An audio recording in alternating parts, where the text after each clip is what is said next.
முரளி முதல் முறையா ஃப்ளைட்ல போறதுனால பயந்துகிட்டு கோச் கிட்ட நாளைக்கு போலாமான்னு கேட்பான். கோச் முடியாதுன்னுவாரு. முரளி பயந்து அங்கேயும் இங்கேயும் ஓடுவான். கோச் கேட்டதுக்கு ஃப்ளைட் கீழே விழுந்து வெடிச்சிடும், நான் இதுல போக மாட்டேன் கத்திக்கிட்டு இருந்ததுனால சுத்தி இருந்தவங்கலாம் கை காலை பிடிச்சி தூக்கிட்டு போயிடுவாங்க. டோக்கியோல ஒரு டின்னர் பார்ட்டியில நயன்தாரான்னு ஒரு பொண்ணை பார்த்து முரளிக்கு முதல் முறையாவே பிடிச்சிரும். கோச் முரளி கிட்ட நீ எந்தெந்த நாட்டு கூட விளையாட போற, யார் யார் எப்படி விளையாடுவாங்க, அலெக்சாண்டர்ன்ற ஒருத்தவன் மட்டும்தான் உனக்கு பெரிய போட்டியா இருப்பான்னு சொல்லிக்கிட்டு இருப்பாரு. அதுக்கு அடுத்து நடக்கிற எல்லா போட்டியிலையும் முரளி அருமையாவே விளையாண்டு ஜெயிப்பான். நியூஸ் பேப்பர்ல அவனை ஒண்டர் பாய்னு கூட போட்டு புகழ்ந்திருப்பாங்க.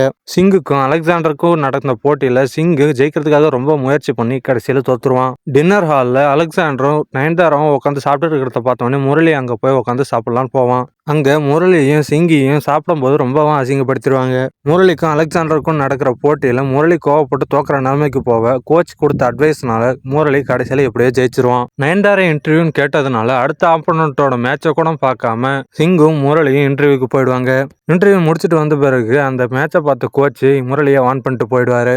முரளியும் அவன் மேலே ஓவர் கான்ஃபிடன்ஸ்னாலையும் நயன்தாரா மேலே கான்சன்ட்ரேஷன் பண்ணதுனாலையும் அந்த மேட்ச்சில் சுலபமாக தோற்றுருவான். ஜம்மு காஷ்மீர் கேம்பில் கோச்சை முரளி வந்து சந்திச்சு எனக்கு இன்னொரு வாய்ப்பு இருக்குது, ஒலிம்பிக்கு போவான்னு சொல்லுவான். அது கோச்சோ அவன் மேலாம் எனக்கு நம்பிக்கை இல்லை, அதுக்கெல்லாம் நீ சரிப்பட்டு வர மாட்டேன்னு சொல்லிட்டு போவார்.